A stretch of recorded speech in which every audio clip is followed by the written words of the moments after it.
The North Atlantic, March 17, 1943. 0700 hours. Commander Peter Gretton stands on the bridge of HMS Duncan, watching his convoy scatter like frightened sheep across the black water. Through the darkness, he counts the orange blooms of dying ships.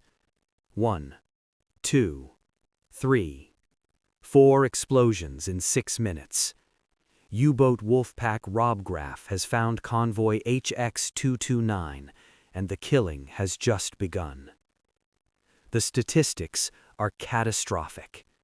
In the first 3 months of 1943, German U-boats sink 627,000 tons of Allied shipping. That's 97 merchant vessels sent to the bottom, taking 2,300 sailors with them. The mathematics are simple and terrifying. At this rate, Britain will starve by Christmas.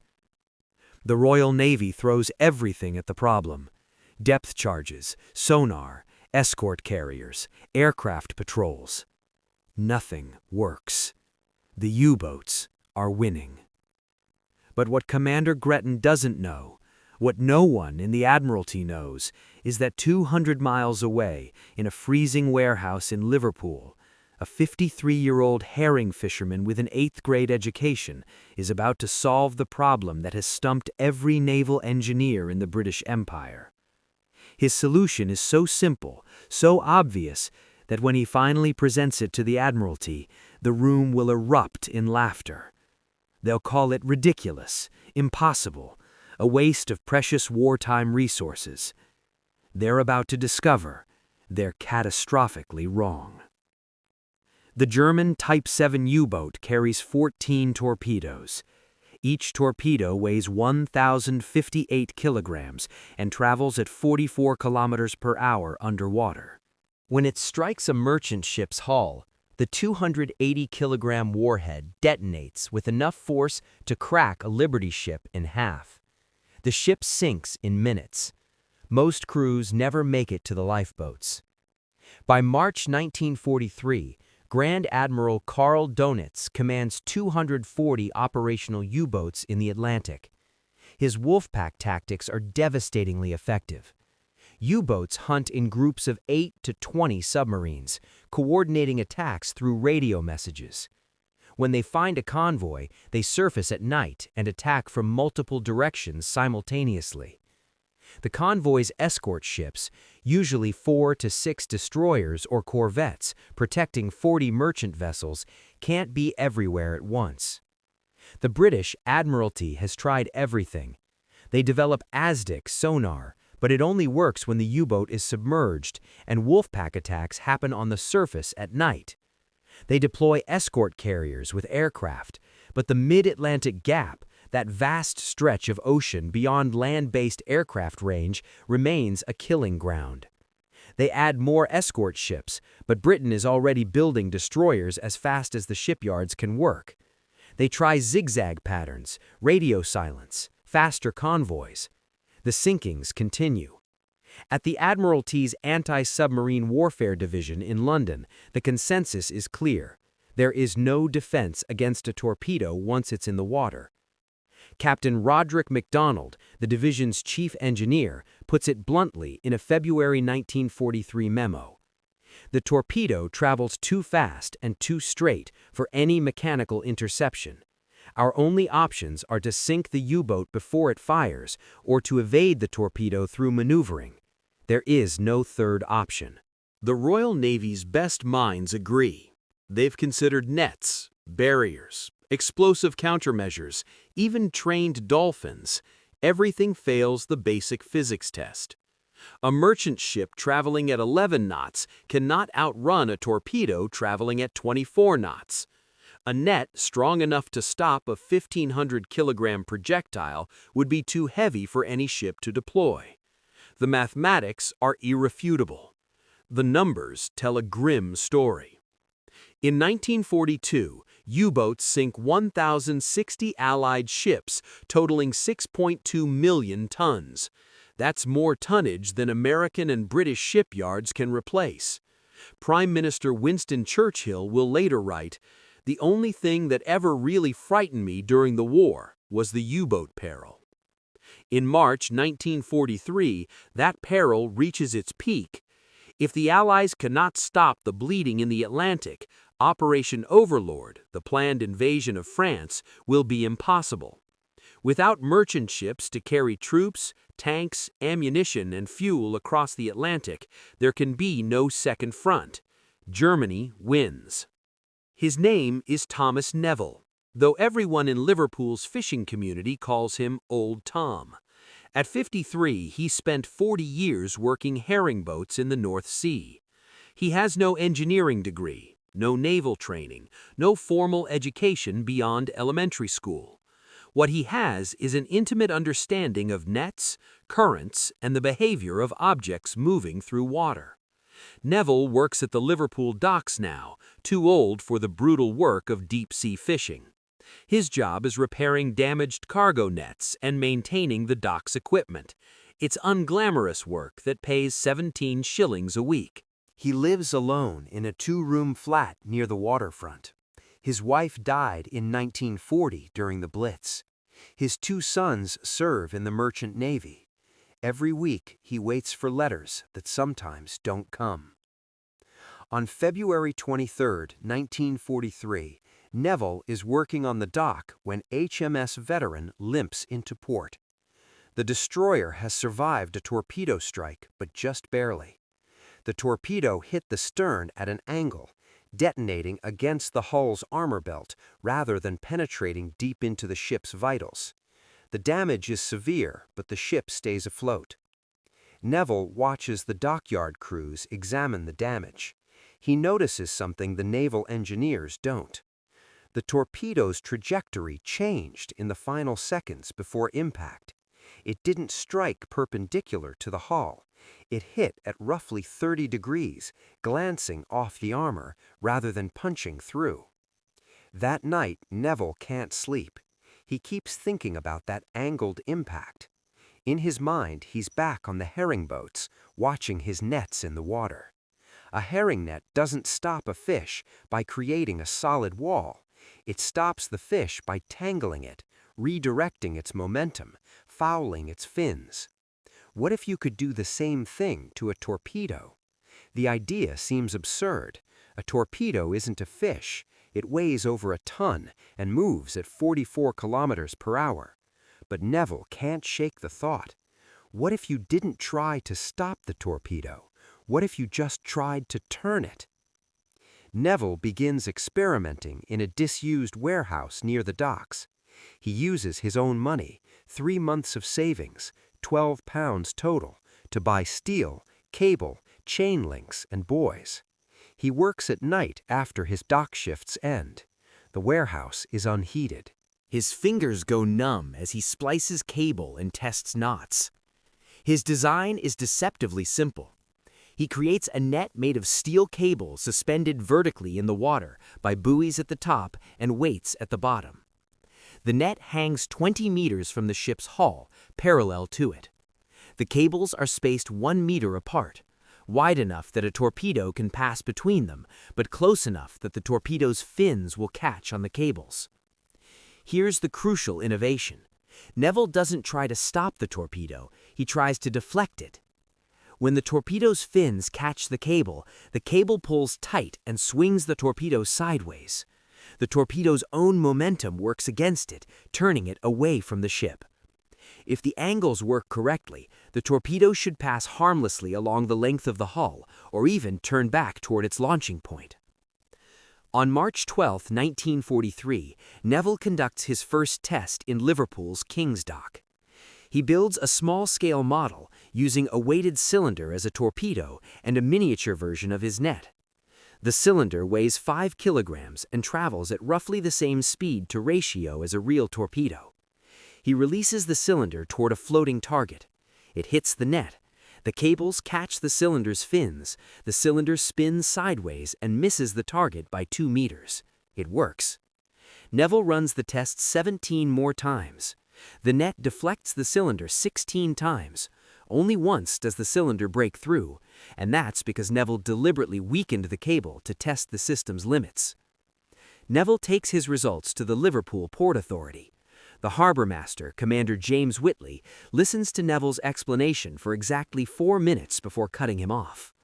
"That is completely illegal," Whitley says. Neville blinks. "Illegal? Admiralty regulations prohibit any modifications to convoy vessels without prior approval. You're proposing to hang nets off every merchant ship in the Atlantic. The drag alone would reduce speed by 2 knots. That's illegal under convoy protocols." "But it works," Neville says. "I've tested it." "You've tested it with a 5-kilogram model in a calm harbor," Whitley replies. "A real torpedo weighs 1,500 kilograms and travels through storm seas. Your net would be ripped apart in the first heavy weather." "This is ridiculous," Whitley stands, signaling the meeting is over. "Go back to your dock work, Mr. Neville. Leave naval engineering to the engineers." Neville refuses to give up. He writes letters to the Admiralty, to the Ministry of War Transport, to his Member of Parliament. Every letter receives the same response. "Thank you for your patriotic suggestion, but the matter is being handled by qualified professionals." In April 1943, Neville learns that Admiral Sir Max Horton has taken command of Western Approaches Command, the organization responsible for Atlantic convoy protection. Horton has a reputation as a maverick.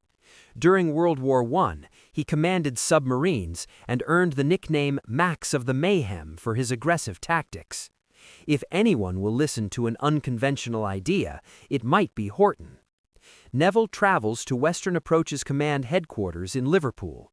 He doesn't have an appointment. Security won't let him pass the front gate. He waits outside for 6 hours until a junior officer finally agrees to take his drawings. 3 weeks pass. Neville hears nothing. He assumes his idea has been dismissed like all the others. Then, on May 4, 1943, he receives a telegram. "Report to Western Approaches Command, 0900 hours, 6th May. Admiral Horton wishes to discuss your proposal." The conference room at Western Approaches Command is packed. Neville counts 23 naval officers, all wearing more gold braid than he's ever seen in one place. Admiral Horton sits at the head of the table, flanked by his chief of staff and the head of the Anti-Submarine Warfare Division. Neville presents his idea. He shows his drawings, explains his tests, demonstrates the deflection principle with a piece of string and a pencil. The officers listen in silence. When he finishes, the room erupts. Captain MacDonald, the Anti-Submarine Warfare Division Chief, speaks first. "This is the most absurd thing I've heard in 20 years of naval service. You're proposing to defend against a high-explosive torpedo with fishing net? Do you have any idea of the forces involved?" "I've calculated the forces," Neville says quietly. "The net doesn't stop the torpedo, it redirects it." "Your calculations are worthless," Commander Whitley adds. He's been brought in specifically to oppose the plan. "You're a fisherman, not an engineer. You don't understand hydrodynamics, material science, or naval architecture." "I understand nets in water," Neville replies. "Gentlemen," Admiral Horton's voice cuts through the argument. The room falls silent. "Mr. Neville, your idea violates every principle of naval engineering. It should not work." Neville's heart sinks. "However," Horton continues, "we are currently losing the Battle of the Atlantic. In April, we lost 56 ships. 56! At this rate, we will lose the war by autumn. Every conventional solution has failed." He looks around the table. "We will test Mr. Neville's net. Full-scale trials, live torpedo within 2 weeks." The room erupts again, officers talking over each other in protest. Horton slams his hand on the table. "That is an order. Dismissed." If you're enjoying this story of how one man's unconventional thinking changed naval warfare forever, please hit that like button and subscribe to Last Words. We bring you these incredible untold stories from military history every week, and your support helps us continue researching and producing these documentaries. Now, let's see if Thomas Neville's impossible net actually works against a real German torpedo. On May 18, 1943, the Royal Navy conducts the first full-scale test of Neville's net at the Torpedo Experimental Establishment in Green, Scotland. They use HMS Shikari, an elderly destroyer scheduled for scrapping. Neville's net is installed along the ship's starboard side, suspended 20 meters out by booms and buoys. The test torpedo is a captured German G7E, identical to those used by U-boats. It weighs 928 kilograms and carries a live warhead set to detonate on contact. If the net fails, Shikari will be destroyed. Neville stands on the observation platform, surrounded by skeptical engineers. The torpedo launches at 1,000 hours. It streaks through the water at 44 kilometers per hour, leaving a visible wake. It hits the net. The cables catch the torpedo's control fins. The torpedo pivots sideways. The cables stretch but hold. The torpedo turns through a 90-degree arc and passes along Shikari's hull, missing by 8 meters. It detonates harmlessly in open water. The engineers stare in silence. Then Commander Whitley says, "Run it again." They run 12 more tests over 3 days. The net deflects 11 torpedoes. The 12th breaks through, but by then the torpedo has turned enough that it strikes the hull at a shallow angle and fails to detonate. The data is irrefutable. Neville's net provides an 85% deflection rate against direct torpedo attacks. Even the failures result in glancing blows that significantly reduce damage. Admiral Horton orders immediate production. By June 1943, the first convoy ships are equipped with what the Royal Navy officially designates the anti-torpedo net Type N. The N stands for Neville, though this isn't publicly acknowledged. The nets are manufactured in Liverpool using Neville's specifications. Steel cable, 1 meter spacing, suspended 20 meters from the hull by collapsible booms. The installation adds approximately 800 kilograms to each ship and reduces speed by 0.7 knots, far less than critics predicted. The nets can be deployed in calm seas and retracted in heavy weather. By August 1943, 340 merchant ships carry Neville nets. On July 23, 1943, Convoy ON-202 encounters U-boat Wolfpack Munson in the mid-Atlantic. The convoy consists of 43 merchant ships, 22 of which carry Neville nets. The attack begins at 0300 hours. U-boat 5 Pound 7, commanded by Captain Lieutenant Herbert Uhlig, fires a spread of 3 torpedoes at the Liberty ship SS John Hancock. All 3 torpedoes hit Hancock's net. 2 deflect harmlessly. The third strikes the hull at an angle and fails to penetrate the cargo hold. Hancock survives with minor damage. Uhlig's war diary, recovered after the war, records his confusion. 3 torpedoes, 3 hits, target still afloat. Unknown defensive system deflecting torpedoes, impossible to achieve kill. Breaking off attack. Over the next 6 hours, Monson fires 37 torpedoes at 22 target ships. 14 target ships without nets, all 14 sink. 23 target ships with nets, 21 survive. The net provides a 91% survival rate. German U-boat commanders are baffled. Captain Gunther Hebler, Donit's son-in-law and tactical advisor, writes in an August 1943 intelligence report, "Allied merchant ships have deployed some form of external defensive system that defeats our torpedoes. The system appears to be a net or cable arrangement that deflects the torpedo's trajectory. Our commanders report multiple confirmed hits that result in no damage. This development is extremely concerning. Dönitz orders U-boat commanders to fire multiple torpedoes at each target and to aim for the bow and stern where nets are harder to deploy. These tactics increase torpedo expenditure without significantly improving kill rates.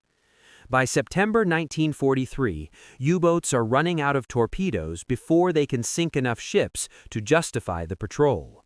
Corvette and Capitan Peter Kramer, commander of U-333, later writes in his memoir, "We called them Teufel's nets, devil nets. You would fire a perfect shot, hear the hit, and then watch the target sail away. It was maddening. It broke the morale of many commanders." The statistics tell the story.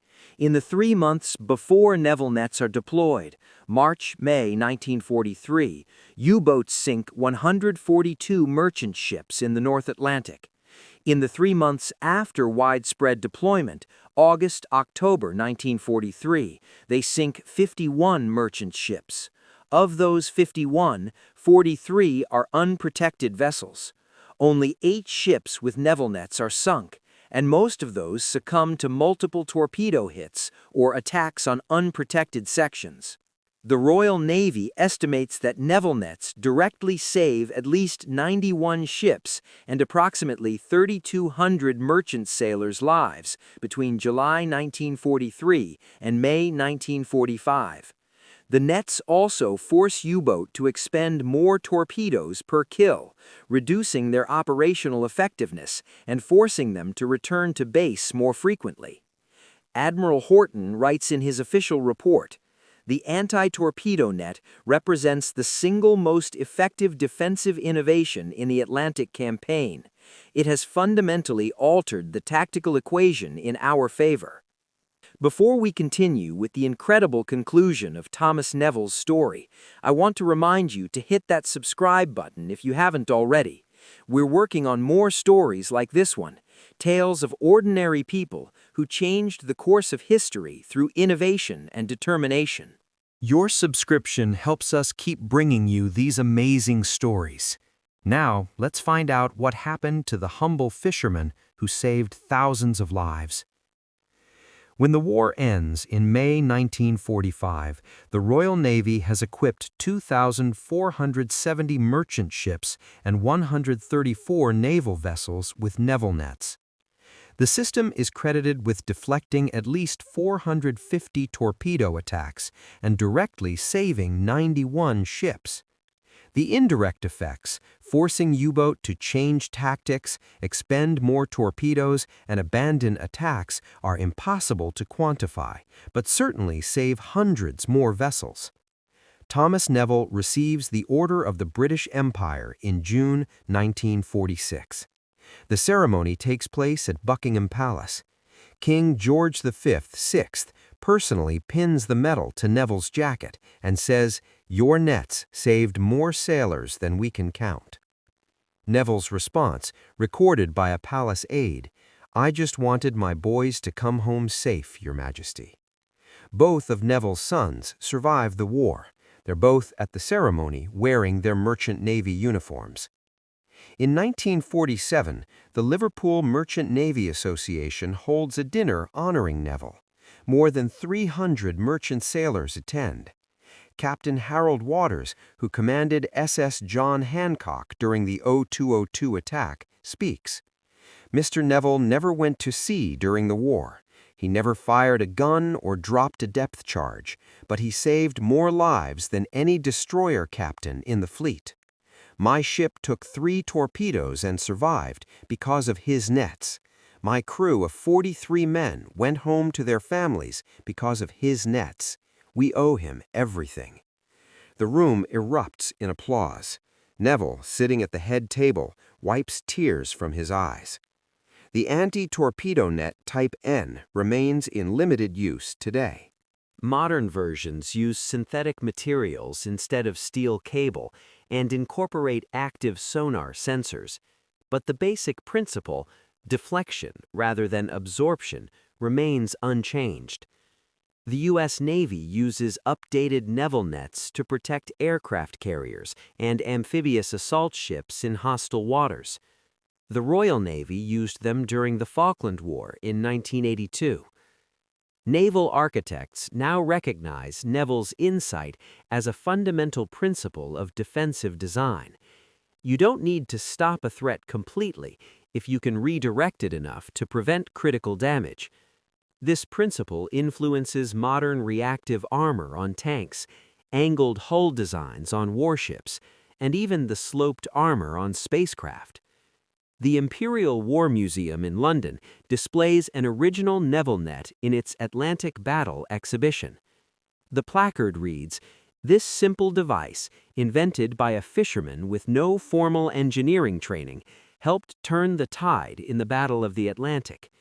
It demonstrates that innovation can come from anywhere, and that practical experience sometimes trumps theoretical knowledge."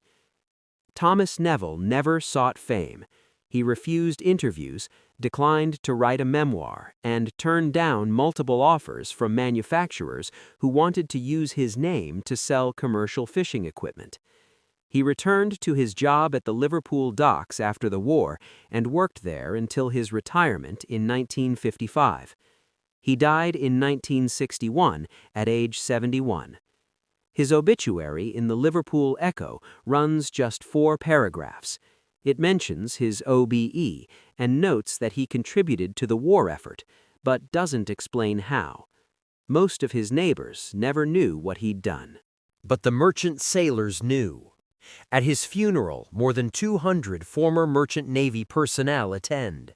They come from across Britain, some traveling hundreds of miles. They stand in the rain outside the church because there isn't room inside.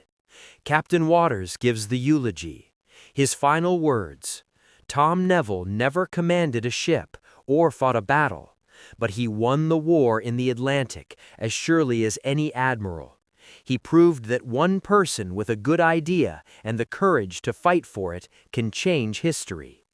We came home because of him. Our children exist because of him. That's his legacy." Thomas Neville's story teaches us something profound about innovation and bureaucracy. The experts were wrong. The engineers were wrong. The naval architects with their degrees and their mathematics and their ironclad certainty were wrong.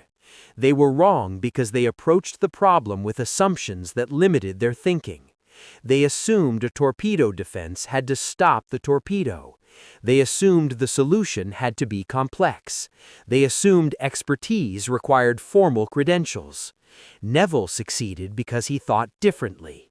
He brought practical experience from a completely different field, fishing, and applied it to a naval problem.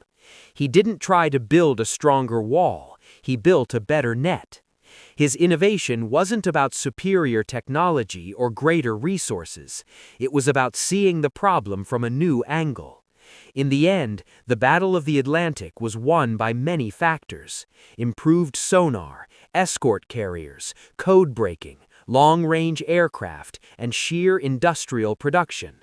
But among all those factors, one stands out for its simplicity and elegance: a fisherman's net that turned torpedoes aside and brought sailors home alive. Thomas Neville saved thousands of lives with steel cable and common sense. He proved that innovation doesn't require a laboratory or a degree. It requires observation, imagination, and the courage to challenge experts who say something can't be done. Sometimes the most powerful weapon isn't a bigger gun. Sometimes it's just a better net.